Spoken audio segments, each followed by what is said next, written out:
வள்ளியுடன் மணக்கோலம் கொண்டு திருப்பரம் குன்றம் வாழ்கின்றவன்.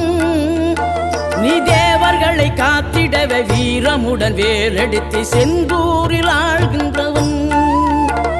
மாங்கனிக்கு கோபம் கொண்டு பார்ப்புகழும் பழனியிலே ஆண்டியன கோலம் கொண்டவன்.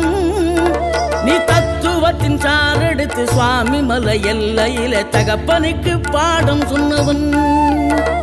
காவல் என நின்று பெரும் சினம் தணிந்து தணிகையில கண் குளிர காட்சி தந்தவன்.